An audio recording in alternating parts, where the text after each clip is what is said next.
అబ్బో ఇక్కడ కేజీ చీరలు కొంటే అర కేజీ చీరలు ఫ్రీ అంట. మంగళ్య షాపింగ్ మాల్ కేజీల్లో సేల్, టన్నుల్లో ఆనందం.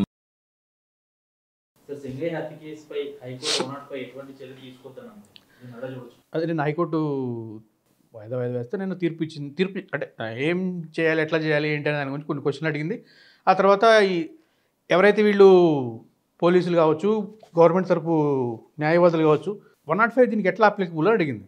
105 సెక్షన్ 105 అంటే కాదు, 105 సెక్షన్ ఈ పర్టికులర్ కేసుకి ఎట్లా అప్లికబుల్ అని అడిగితే 105 సెక్షన్ ఎప్పుడు ఇంప్లిమెంట్ చేస్తారు అంటే, ఒక వ్యక్తిని చంపాలి అన్న ఉద్దేశంతో చంపితే, నేను నిన్ను చంపాలి అని వేరే వాళ్ళని ప్రోత్సహించి చంపితే అప్పుడు అతని మీద 105 కేసు పెడతారు. 105 సెక్షన్ అనేది ఇంప్లిమెంట్, ఆ కేసు అతని మీద పెడతారు. ఇక్కడ ఆ కారులో ఉన్న వాళ్ళందరూ సరే, ఎవరికి తెలుసు ఎవరికి తెలియదు, కారు కింద పడిన తర్వాత దాన్ని పక్కకు లాగేశారు, సమ్ఎక్స్ మీరు ఏదో ఒక వీడియోలు చూపించారు, ఇవన్నీ ఉన్నాయి కదా. 105 అనేది దీనికి 105 సెక్షన్ దీనికి పెట్టడానికి వీల్లేదు.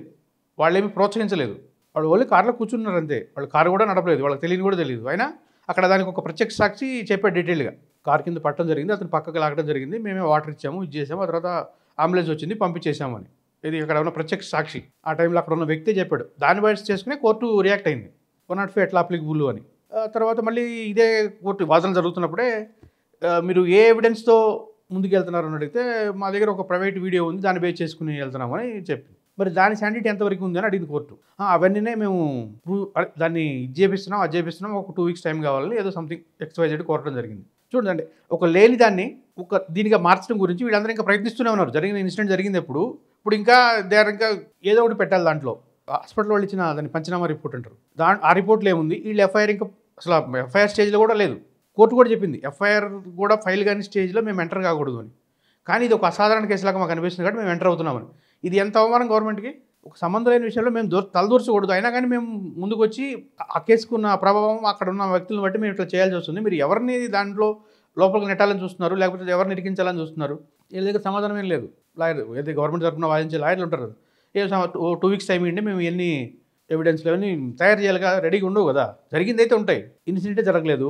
నిన్న వాళ్ళ ఫ్యామిలీ వచ్చి జగన్మోహన్ రెడ్డి గారిని కలిశారు. సరే, పార్టీ వాళ్ళు ఎట్లయినా ఆ రోజున 10 లక్షలు ఇవ్వడం జరిగింది ఈ వైసీపీ వాళ్ళు. ఆ తర్వాత నిన్న తీసుకొచ్చి వాళ్ళ ఫ్యామిలీ అందరూ కలిశారు జగన్మోహన్ రెడ్డి గారిని, ఆయనతో మాట్లాడారు. ఆ తర్వాత ఆమె బయటకు వచ్చి వాళ్ళ మిసెస్ ఏదో ఆమె ఎక్స్ప్లెనేషన్ ఆమె ఇచ్చింది. ఈ ఇన్సిడెంట్ జరిగిన తర్వాత ఆయన మాతో మాట్లాడలేదు. ఎక్స్ ఫోన్ చేసి అప్పుడు ఈయన భార్య పేరు, పిల్లల పేర్లు అన్నీ చెప్పగలిగిన స్థితిలోనే ఉన్నాడు, మాట్లాడగలిగిన స్థితిలోనే ఉన్నాడు, మాట్లాడాడు కూడా. ఆ వివరాలని కరెక్ట్గా చెప్పాడు.